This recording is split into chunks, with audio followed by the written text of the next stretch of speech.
माझा दिवस खरंच खूपच छान होता, कारण की दोन्ही मुलं उठल्याबरोबर माझ्यासोबत खूप छान बोलत होते आणि उठल्याबरोबर माझ्यासोबत असं म्हणत होते की मम्मी आज आम्हाला प्लीज गार्डनला ने ना गं म्हणून माझ्यासोबत लाडीगोडी लावत होते.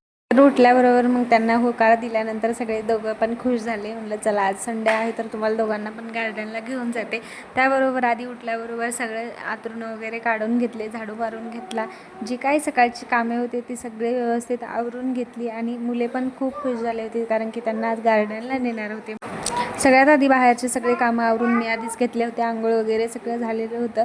त्यानंतर जी भांडी घासलेली होती रात्रीची ती आतमध्ये आणून ठेवली, लावून घेतली रॅकला. माझं मी स्वतःचं आवरून घेतलं आणि त्यानंतर मग सगळा स्वयंपाक वगैरे जेवणं ते झाली. नंतर आवरून वगैरे झाल्यानंतर मग जाणार आहोत 5 वाजता गार्डनसाठी. तर नक्की ती येणारा व्लॉग नक्की बघा आणि हा व्हिडिओ तुम्हाला कसा वाटला नक्की कमेंटमध्ये सांगा. व्हिडिओ आवडला असेल तर लाईक, शेअर आणि सबस्क्राईब करायला विसरू नका.